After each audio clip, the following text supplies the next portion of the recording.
Bonjour à tous, donc aujourd'hui on se retrouve pour une nouvelle vidéo qui va consister à savoir comment se protéger de Windows 10, donc se protéger surtout sa vie privée.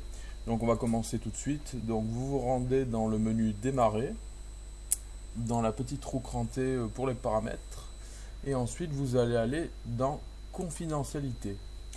Donc là on va traiter les onglets un par un, donc là il y en a une bonne quinzaine en gros. Donc on va les faire un par un, donc déjà en général. Modifier les options de confidentialité, donc on va les faire un à un, on va essayer de passer assez rapidement parce que si je dois tout détailler, ça va durer une bonne vingtaine de minutes. Donc laisser les applications utiliser mon identifiant de publicité, la désactivation de cette option réinitialise votre identifiant. Moi j'ai désactivé. Activer le filtre Smart Screen, donc moi j'ai laissé activer. Si on utilise les applications du Windows Store, vaut mieux les laisser activer pour pas qu'il y ait d'erreur et qu'on puisse toujours installer les applications. Donc moi comme j'en installe quelques-unes, je le laisse activer. Envoyer à Microsoft des informations sur mon écriture pour favoriser l'optimisation à venir de la frappe de l'écriture. Moi j'ai désactivé parce qu'en gros tout ce que vous tapez sur votre clavier est, on va dire, enregistré dans les serveurs Microsoft. Donc moi je désactive d'office. Ensuite, permettre au site web d'accéder à ma liste de langues pour fournir du contenu local. Alors oui, moi je laisse activer. Des fois ça permet d'avoir la traduction en français, ce qui est quand même des fois plutôt utile.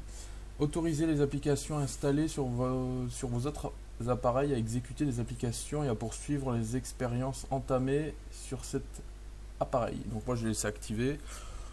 Même si je l'utilise pas, on ne sait jamais, ça pourra peut-être me servir. Enfin, bien que vous pouvez désactiver et si un jour vous voulez faire machine arrière, vous avez juste à recliquer dessus. Donc voilà. Autoriser les applications installées sur vos autres appareils à utiliser Bluetooth pour ouvrir des applications et à poursuivre les expériences entamées sur cet appareil. Bon, moi j'ai désactivé, quoique lui aussi je l'ai désactivé, comme je l'utilise pas pour l'instant. Voilà, donc en gros, ça c'est le premier onglet. Il n'y a pas de choses, on va dire, vraiment importantes. Donc on continue. Localisation, donc si l'emplacement est activé, chaque personne utilisant cet appareil peut choisir ses propres paramètres d'emplacement. Donc moi là j'ai désactivé le service d'emplacement. Ensuite, localisation générale. Les applications qui ne peuvent pas utiliser ma localisation exacte peuvent toujours utiliser moi j'ai désactivé aussi, parce que il y a pas, les applications n'ont pas à savoir où j'habite, où je me trouve. Ensuite, historique des emplacements, donc ça on touche pas. Et choisir les applications autorisées à utiliser votre emplacement exact. Alors moi j'ai tout désactivé tout simplement parce que je n'utilise aucune de ces applications que j'ai là. Enfin peut-être une ou deux. Mais de toute façon les applications n'ont pas à savoir où vous vous trouvez. Bon après par exemple pour ceux qui utilisent Actualité, ça sera un peu obligatoire de l'activer pour aussi avoir les actualités en rapport aussi avec le lieu où vous habitez. Voilà, il y a des applications comme ça, ou Carte. Carte, c'est un peu aussi obligé de le laisser activer pour qu'il sache où vous êtes après pour entrer des itinéraires, ou voilà tout ce genre de trucs. Mais sinon, moi comme j'en utilise aucune, j'ai tout désactivé. Ensuite, caméra. Alors caméra, ça c'est quand même assez important si vous avez une webcam ou autre. Ça évitera que les applications puissent l'allumer à leur propre guise quand elles veulent. Parce qu'on n'a pas forcément envie d'être filmé quand on s'y attend pas. Donc autoriser les applications à utiliser ma caméra. Moi j'ai désactivé, j'ai tout désactivé. Bon, en sachant que si vous utilisez Skype, vaudra mieux la laisser activer si vous l'utilisez bien évidemment. Mais sinon, vous voyez comme Carte, toutes ces autres applications qui n'ont en aucun cas besoin de la webcam, à la base, vous demandent si vous pouvez utiliser votre caméra ou votre webcam. Ça, c'est assez bizarre. Mais voilà, c'est toujours pour récupérer plus d'informations, plus de données, comme d'habitude. Ensuite, microphone. Autoriser les applications à utiliser mon microphone. Donc moi j'ai désactivé parce qu'il n'y a aucune de ces applications que j'utilise. Avant j'utilisais Skype, mais maintenant je ne l'utilise plus. Donc j'ai tout désactivé. Maintenant j'utilise TeamSpeak. Donc voilà, moi je désactive tout. Vous, si vous utilisez Skype, vous laissez activer bien évidemment, sinon vous allez avoir quelques problèmes pour parler avec votre interlocuteur.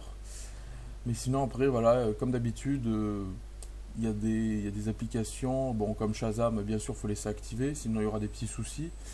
Mais comme Microsoft Edge, il y a des applications qui n'ont pas utilisé le micro, mais qui veulent récupérer des informations via votre micro. Donc voilà, c'est toujours plus en savoir sur vous, plus vous exploitez, plus vous utilisez pour avoir des pubs ciblées et compagnie.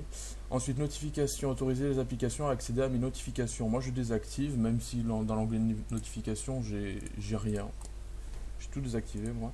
Ensuite, voir entrée manuscrite et frappe. Alors là c'est très important aussi dans apprendre à me connaître. Donc normalement, si vous n'avez rien touché, vous devrez voir marqué à la place de me connaître, arrêter de me connaître.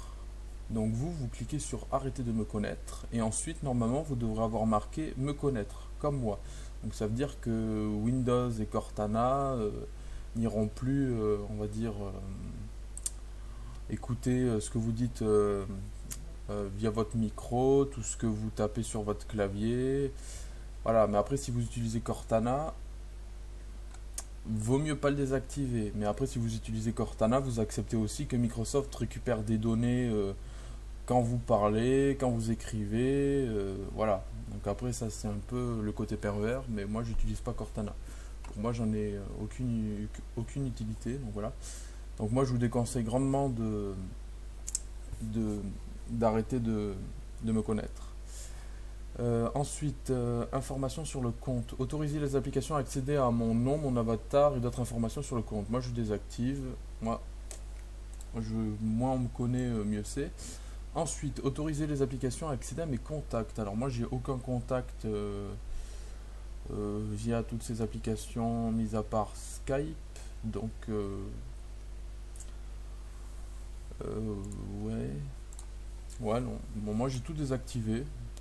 J'ai pas envie que Microsoft récupère, on va dire, des données, même si déjà Skype maintenant appartient à Microsoft depuis déjà un petit moment. Donc voilà, ils peuvent se servir via Skype déjà si vous l'utilisez. C'est pour ça que j'utilise maintenant TeamSpeak. Au moins TeamSpeak, ça m'a l'air plus réglo.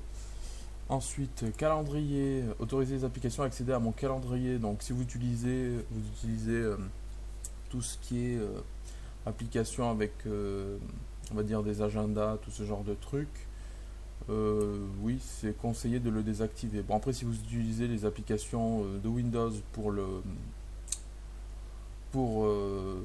calendrier, donc tout ce qui est agenda et tout ça, il vaut mieux laisser activer, sinon vous aurez quelques problèmes.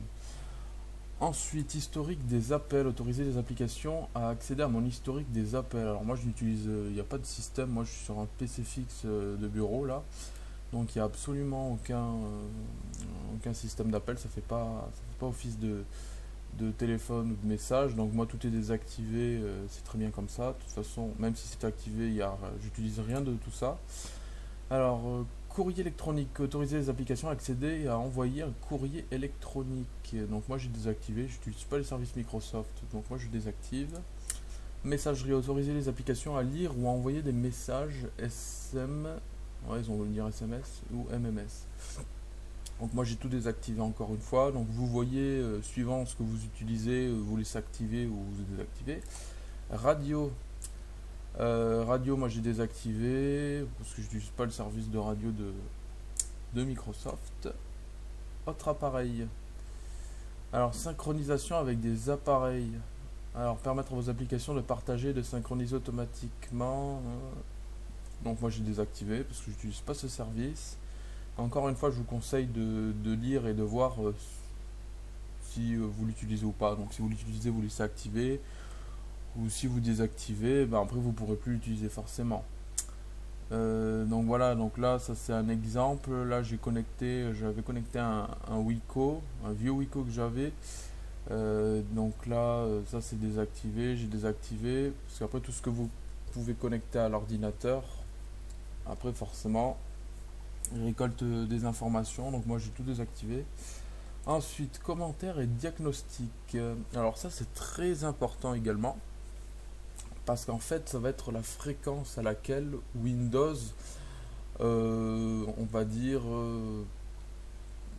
donc déjà va vous demander les commentaires, ou donc Windows demande à recevoir mes commentaires, donc moi je dis jamais, parce que j'ai pas envie que Windows me demande est-ce que vous aimez Windows, machin truc bidule, donc moi je désactive, je mets jamais. Ensuite, données du diagnostic d'utilisation. Voilà, ça aussi c'est très important. Envoyer les données de l'appareil à Microsoft. Donc là, normalement, vous pourrez dérouler le truc. Moi, je peux plus le dérouler parce que j'ai utilisé après un logiciel pour on va dire, bloquer mes choix. Pour pas qu'avec une mise à jour, tout se remette à zéro. Parce que des fois, ça arrive. Enfin, la dernière fois, c'était arrivé avec une grosse mise à jour où tout s'était remis à zéro, il fallait tout refaire. Donc ça aussi, je vous conseille de faire attention avec des grosses mises à jour, d'aller vite fait voir dans les onglets si tout s'est pas remis à zéro. Donc voilà, normalement ici vous allez défiler, il y aura marqué, je sais pas, régulièrement avec un truc marqué recommandé, mais quoi qu'il arrive, vous cliquez de base, parce que de base c'est le minimum, on peut pas marquer jamais malheureusement. Donc vous marquez de base. Et voilà, cette option détermine la quantité de données de diagnostic et d'utilisation Windows envoyées à Microsoft par votre appareil. Donc voilà, donc le moins vous en envoyez, le mieux c'est pour vous. Donc le moins il y aura de vos données qui partiront dans leur serveur. Et applications en arrière-plan. Donc voilà, donc ça, autoriser les applications à s'exécuter en arrière-plan. Donc là, moi ça c'est le seul onglet que je n'avais pas encore fait. Donc tout ce que vous n'utilisez pas, vous le désactivez. Donc moi ça fait que ça j'utilise pas, voilà, ça aussi, ça non plus, ça non plus.